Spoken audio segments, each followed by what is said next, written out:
press the bell icon on the YouTube app and never miss another update. Dear students, welcome to the class. The moment I say lemon, what is that immediately comes to your mind? You immediately say sour, right? Have you ever tasted baking soda in your kitchen? It tastes bitter. You also have the knowledge of using baking soda during indigestion, and also have the knowledge of using certain substances containing acids to clean certain utensils like copper. We make use of so many substances in our day-to-day life, some of which are acidic in nature and few are basic in nature. So, together let's try to understand the concepts in the chapter acids, bases and salts. You must have come across the term acid and base in your lower classes. Acids are the substances that are sour to taste. In fact, the term acid is derived from the Latin word acidus, that means sour. You also have the knowledge of using litmus paper. Acids are the substances that change the color of blue litmus red, whereas bases are the substances that are soapy to touch and bitter to taste. And upon testing with litmus, bases are the one that change the color of red litmus to blue. Is it not? So, this is what the basic idea we have about acids and bases. Then what are these acids and bases chemically? Chemically, acids are the one which upon reacting with water give H plus ions or hydronium ions, whereas bases are the one which on reacting with water give OH minus or hydroxide ions. So let's write a table differentiating acids and bases. Acids and bases. These are sour to taste and change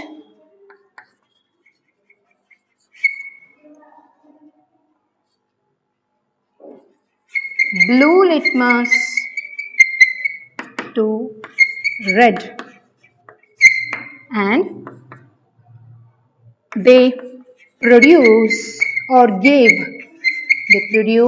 or generate H plus ions or hydronium ions, H3O plus ions in water or in aqueous solution. In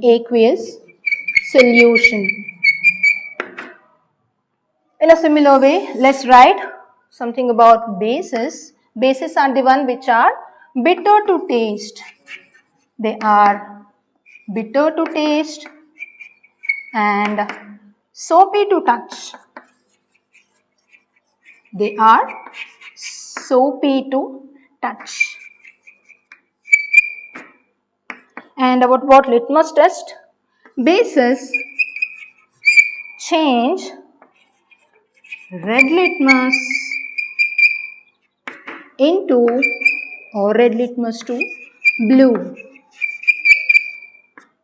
and blue litmus remains the same, whereas in case of acids, red litmus, there will be no change in color. Red litmus remains the same. And chemically speaking, bases are the one which produce or give OH minus ions, referred to as hydroxide ions. OH minus ions refer to hydroxide. You can write in bracket OH minus ion refers to hydroxide ions in aqueous solution. What is this aqueous? Aqueous refers to water in aqueous solution. Whereas H plus is hydrogen ions, H3O plus is hydronium ions. I'll write here, you can mention hydronium ions. Is this clear to you? So let's understand with the help of an equation. Let's try to understand this statement. They produce H plus ions and these produce OH minus ions. Let's try to understand using a equation.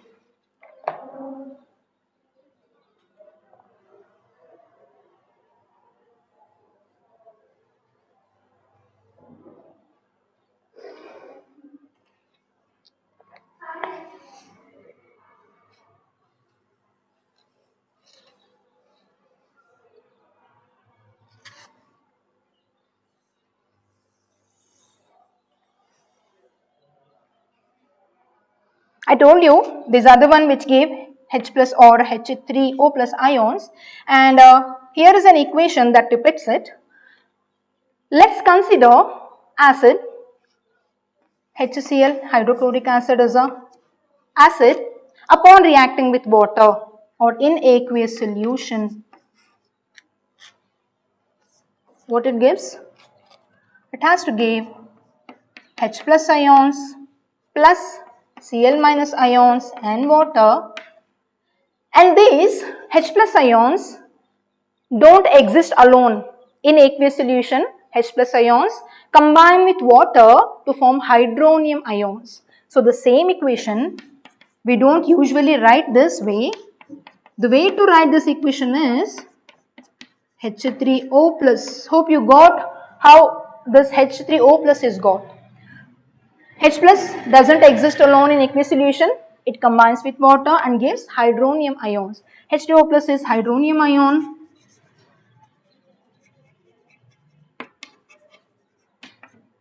plus Cl minus.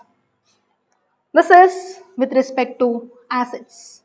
And let's understand how bases produce hydroxide ions in aqueous solution. Before that, let me quote few examples for this.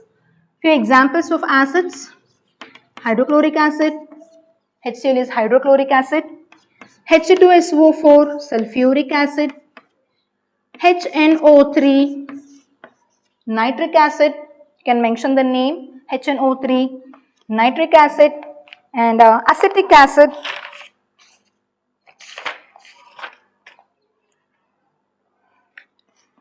CH3COOH is a acetic acid, and there is another acid called as carbonic acid, H2CO3. H2CO3 is referred to as carbonic acid. Hope all other you're familiar with the remaining acids, and H2CO3 is carbonic acid. And these are the few examples we can quote for acids. Let's now understand with the help of an equation how bases produce hydroxide ions in aqueous solution. A familiar base is NaOH, sodium hydroxide. Sodium hydroxide in aqueous solution in water, all it generates is Na plus ions plus OH minus ions, and these OH minus ions are referred to as hydroxide ions. Is this clear to you? NaOH in water gives Na plus and OH minus, that is hydroxide ion. So let's understand with the help of another example, that is magnesium hydroxide, MgOH twice in water gives rise to Mg has got a valency of 2 plus, therefore Mg2 plus plus OH minus. So upon balancing we need to write 2 OH minus here, and OH minus refers to hydroxide ions. So this is the definition of acids and bases chemically. Hope this is clear to you, and with this we will move further. You must also have come across the term indicators or acid base indicators. Sorry, I didn't mention examples for bases, and let me quote few examples. One is NaOH, that is sodium hydroxide, and KOH being potassium hydroxide, and MgOH twice, magnesium hydroxide. You can also quote aluminium hydroxide, Al. OH thrice is aluminium hydroxide, or calcium hydroxide, CaOH twice, calcium hydroxide, etc. These are few examples you can quote for bases. Ammonium hydroxide is another example you can quote, which we will be using in our experiment later. So these are few examples for bases. I was telling something about indicators, right? Indicators or acid-base indicators. Probably you have the knowledge of using litmus paper. Litmus is an indicator. Litmus is a naturally occurring indicator.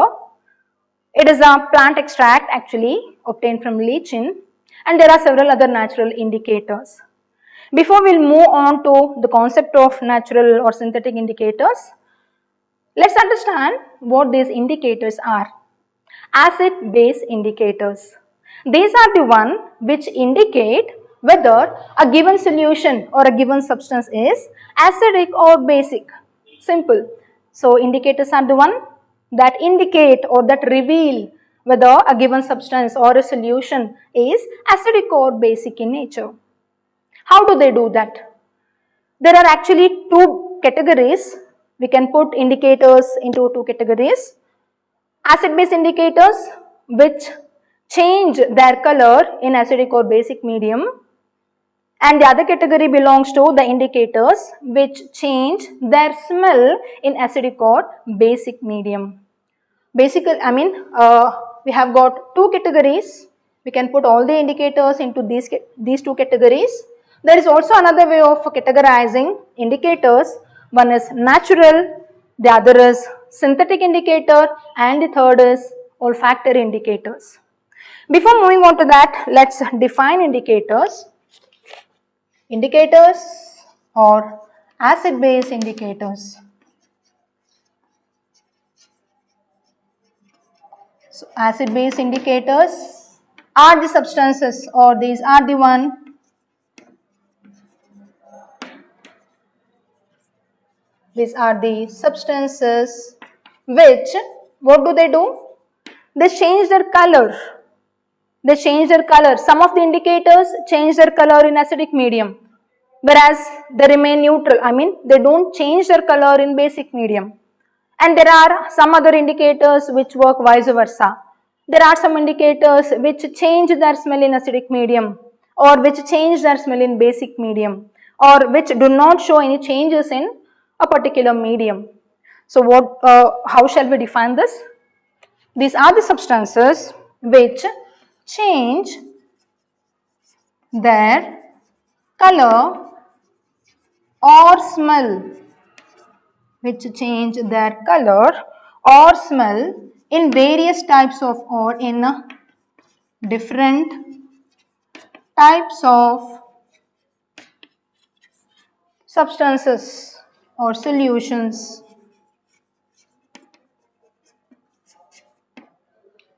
These are the one which change either the color or smell in different types of substances. These are referred to as acid-base indicators or simply indicators. We will try to understand the categories of this indicators. We'll put them under three categories. The one being the natural indicators,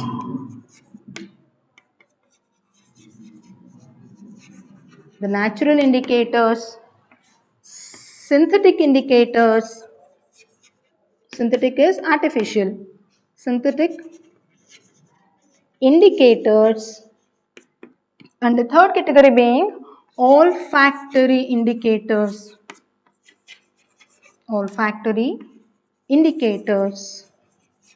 Natural indicators are the ones that occur naturally, like what we quoted with respect to litmus.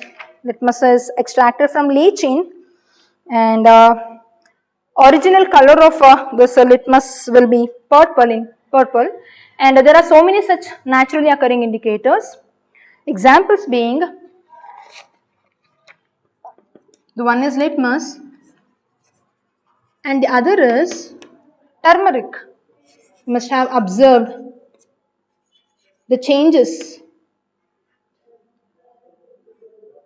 when turmeric reacts with some basic solutions. Turmeric, and there are also some other petals of some flowers, like petunia,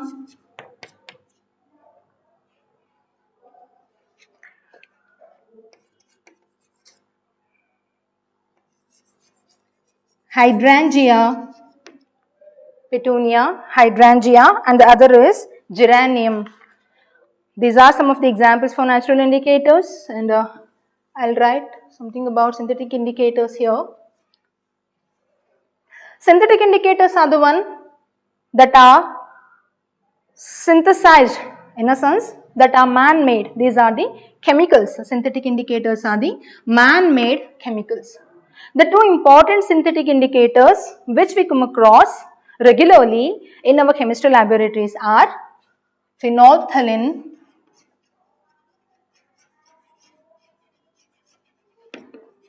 indicator, and the other is methyl orange. Methyl orange is another synthetic indicator. So synthetic indicators are man-made.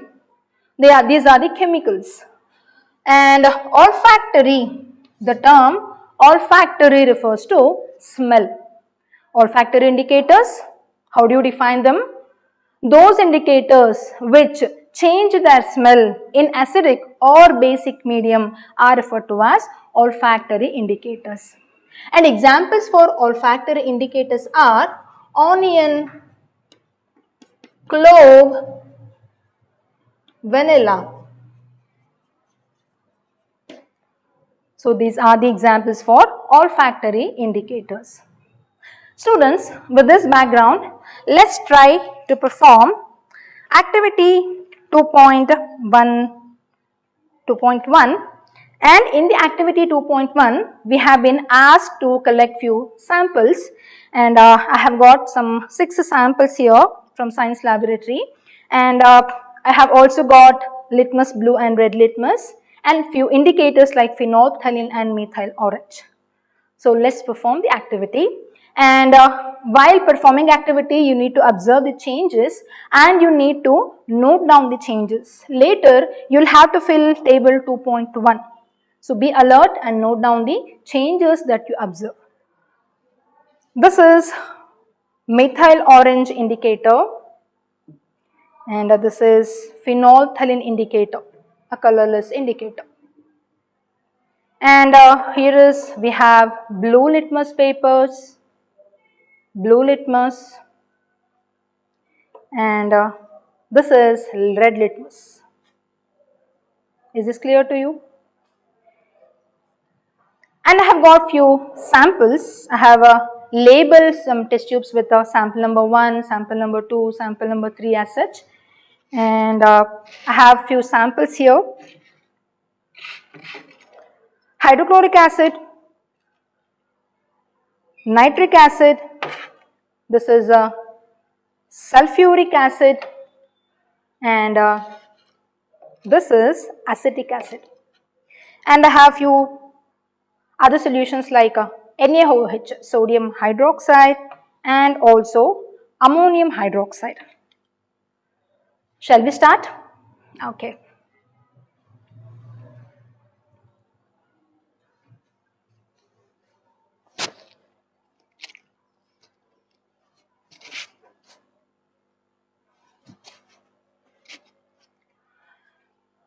The first sample I will be taking is hydrochloric acid, and we need to check for litmus color change. I will take out a paper, blue and the red one, and place it here.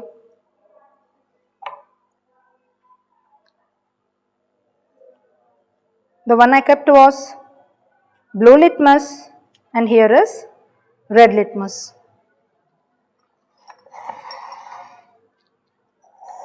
Hope this is visible to you. This is blue litmus and this is red litmus. And the very first sample I am taking is hydrochloric acid. Please mention it. I'll put a drop of hydrochloric acid to both of these indicators, that is red and the blue. And with red, this is the red litmus paper upon which I am putting a drop of hydrochloric acid. And this is the blue litmus paper upon which I am putting a drop of hydrochloric acid. And you can observe the changes. Red litmus remained red, whereas blue litmus turned red. So, note down the observations. Hydrochloric acid is the acid, right?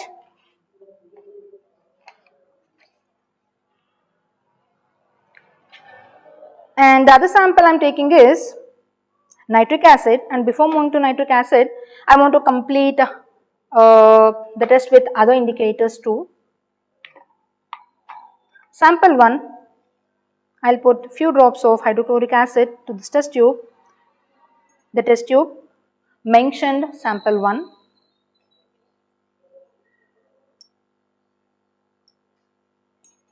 I have two sets of this because I have two indicators to use. This is also sample number 1. And I put hydrochloric acid to this. Now, all I need to do is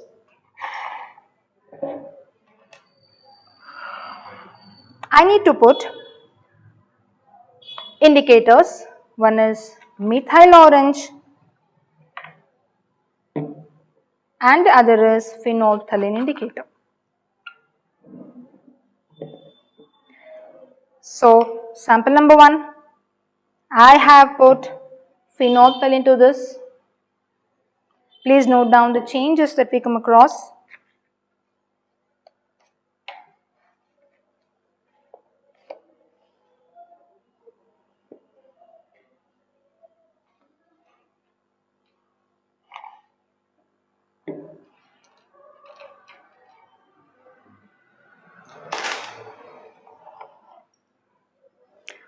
Hydrochloric acid and I put phenolphthalein now. Phenolphthalein is a colorless indicator, and upon adding phenolphthalein, we didn't find any change in color. The solution remained colorless with hydrochloric acid being sample number 1. I'll add the other indicator, that is methyl orange, to this. This is sample number 1 and sample number 1 is hydrochloric acid. And now I add methyl orange to this. Upon adding methyl orange, the color turned red. Is this visible to you? The color turned red. So, you can write down the observations. Methyl orange is somewhat orange in color. The original color of methyl orange is orange in color. Upon adding to hydrochloric acid, it turned red. So, note down the observations. Let's move on to the second sample. The second sample being concentrated nitric acid. And I use the same litmus paper. This is the red litmus paper. I have put a drop of it on the red litmus paper and a drop of it to the blue litmus paper. And in a similar fashion, you must be noting it down.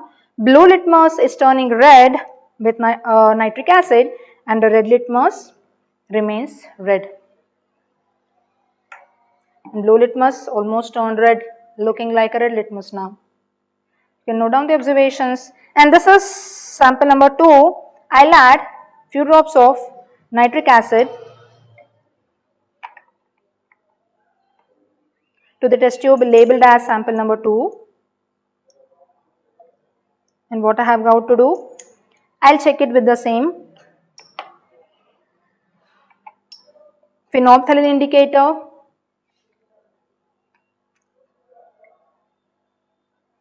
It remained colorless. The acid remained colorless with phenolphthalein indicator. And with methyl orange, let's see, what happens?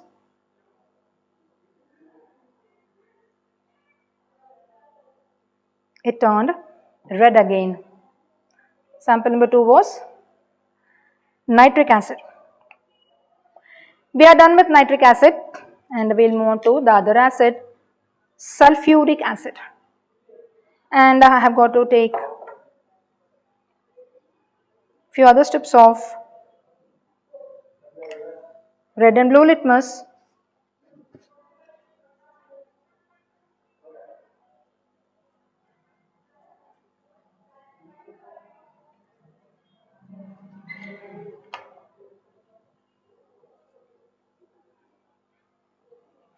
Red litmus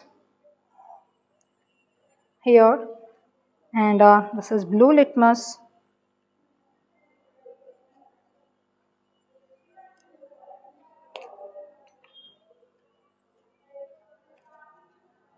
This is blue litmus. And the sample is H2SO4, sulfuric acid. I'll put a drop of sulfuric acid to each of these. The red litmus first. Note down the change in color. If you don't find any change in color, you can simply write no change in color. And to this blue litmus, the color changed to red.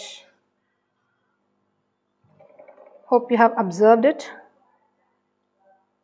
The red litmus remained red, whereas the blue litmus, it has almost occupied the whole litmus paper. The blue also looks red. So let me use another blue litmus to this. And let me complete it. Sample number 3, test tube marked sample number 3. I put few drops of the solution.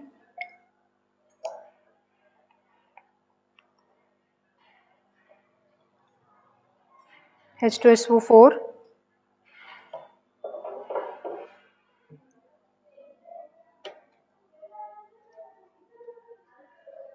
And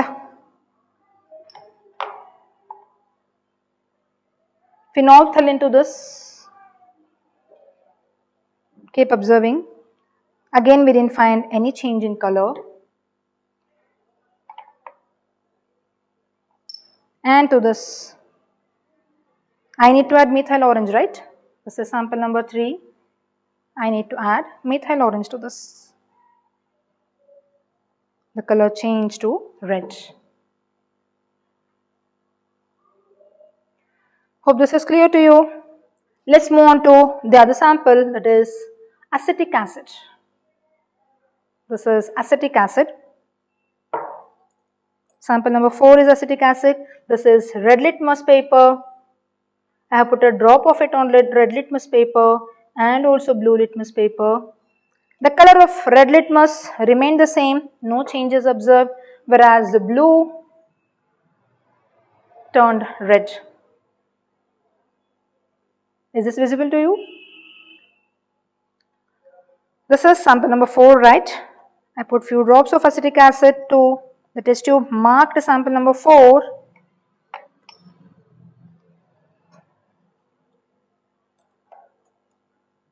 With the help of a dropper. And again I'll add the indicators. The first indicator which I usually add is phenolphthalein, right? So with phenolphthalein, no change in color is observed. The color did not change. And again with methyl orange, let's check out. Adding methyl orange to this,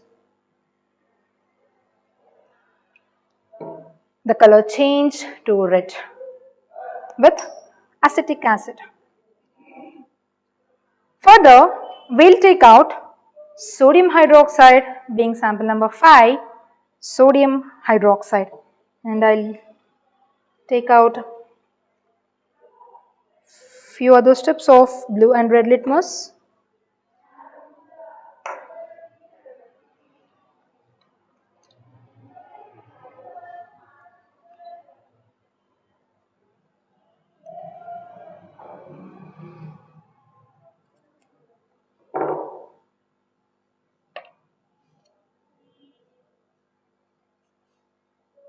This is the blue litmus paper.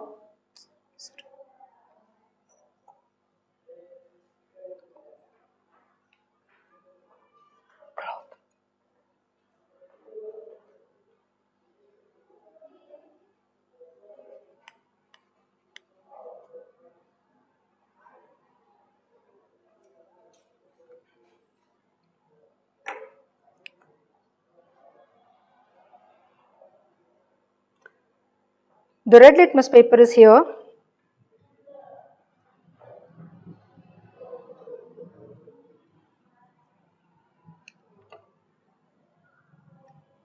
And this is the blue litmus paper. So let's check out what NaOH does with red and blue litmus. I have NaOH solution with me.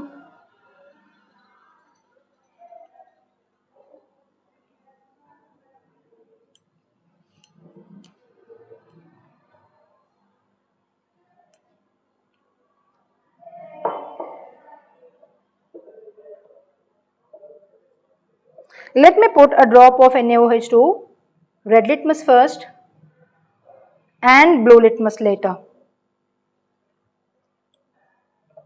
There is a beautiful change in color of red litmus. Have you observed? This is the red litmus. The place where I have put a drop of NaOH has turned completely blue. Is this visible to you? Hopefully now it's clear to you. The red litmus has turned blue, whereas the blue litmus remained blue. This is sample number 5.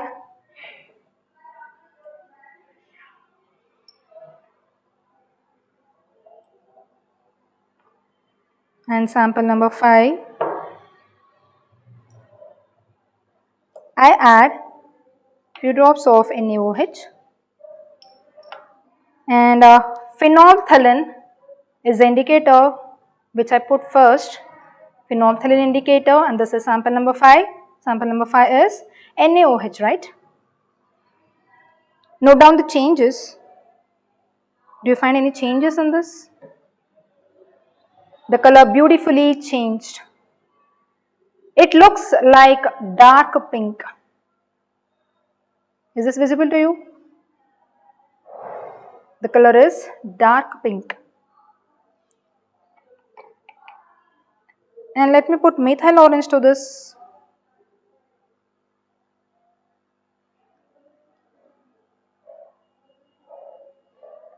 It turned yellow. It turned yellow, or you can also quote light orange. And this was with NaOH. I have got one last solution with me, that is ammonium hydroxide. With ammonium hydroxide, this is the red litmus. I put a drop of ammonium hydroxide to red litmus and it changed to blue, and to blue litmus it remained blue. The last sample, that is sample number 6. I'll add few drops of ammonium hydroxide to this.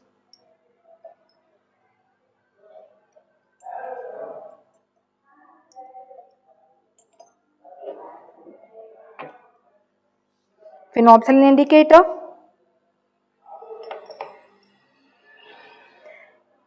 Note down the change in color. The color changed to dark pink, right?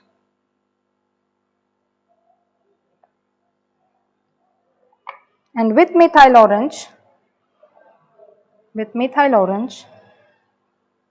turns yellow. It looks yellow.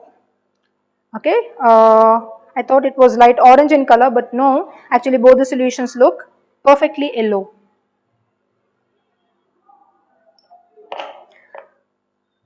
Students, this was all about activity 2.1. Hope you have noted down the changes and you need to complete the table 2.1.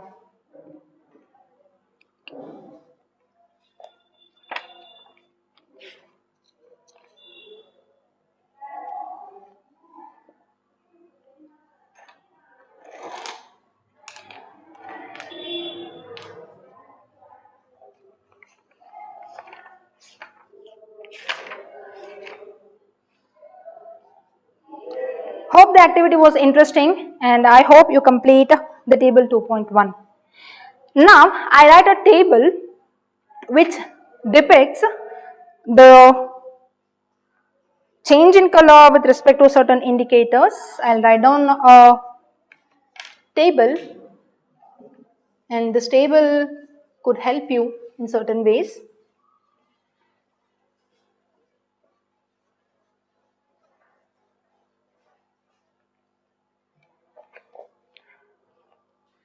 I'll make 4 columns here.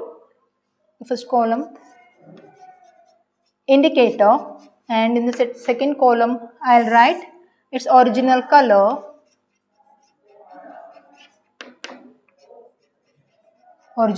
if the indicator has got to do something with change in color, and in acidic medium or in acid how the color changes, and in base how the color changes. If there is a change in color, we need to quote it down.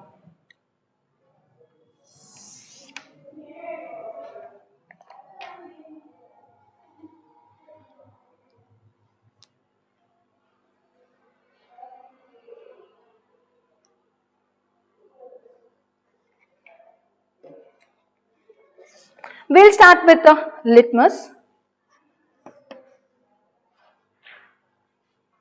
The red litmus. The original color of red litmus is red, and what happens in acid? It remains red. You can write it remains red, or you can also quote no change. The color of red litmus did not change, and in base what happened? The color changed to red with respect to acids. Okay, red litmus, red. Okay, I'm sorry.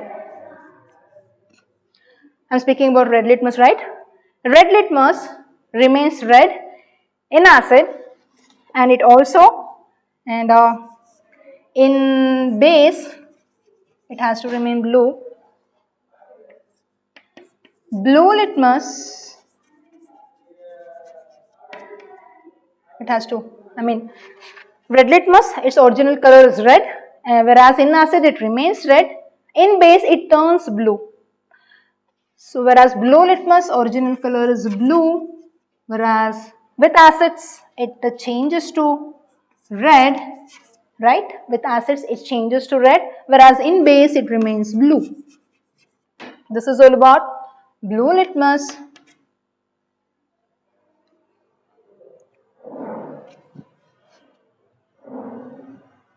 And let's also quote turmeric. What about this turmeric? Its original color is yellow, attractive yellow, and with acids we don't find any change, so you can quote no change, and with base it turns dark red.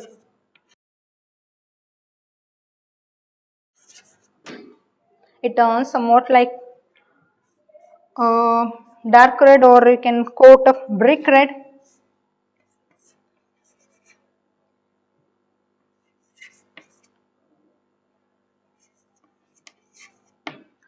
Or you can simply quote red. Phenolphthalein indicator.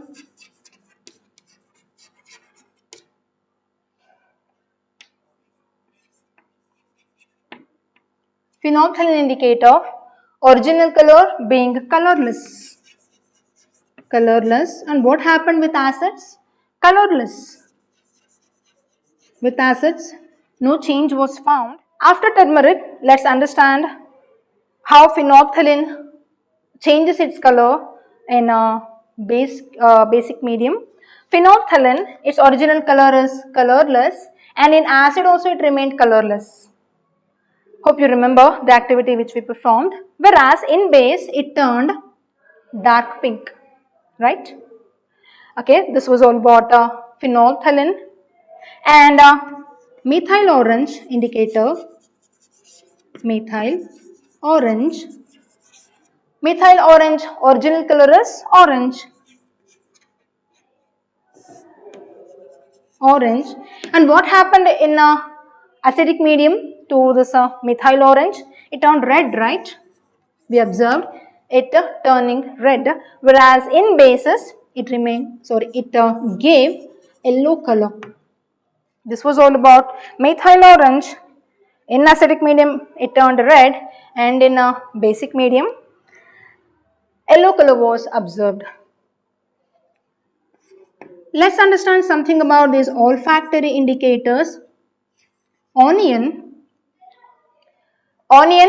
we don't have to mention its color. We can mention its odor.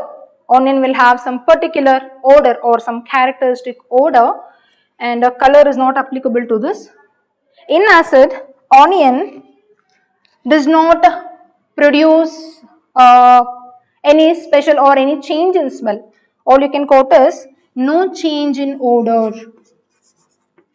Or you can also write retains smell. Its original smell will be retained in acidic medium.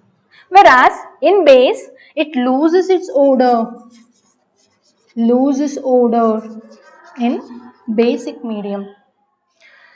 So in acid it retains its smell, or you can also quote it as no change in smell. In basic medium it loses its original smell. It loses its odor is what you can quote with this. Similarly, the other two olfactory indicators like vanilla and clove also behave in a similar fashion. I'll read it out for you. Onion, vanilla and clove, all these three in acidic medium, they retain their characteristic smell, or you can also quote no change in smell was observed in acidic medium. Whereas in basic medium, all these three tend to lose odor. Is this clear to you, dear students? In this class, we got to know more about indicators. We also performed experiment and noted down the observations. Let's meet in the next class. Thank you all.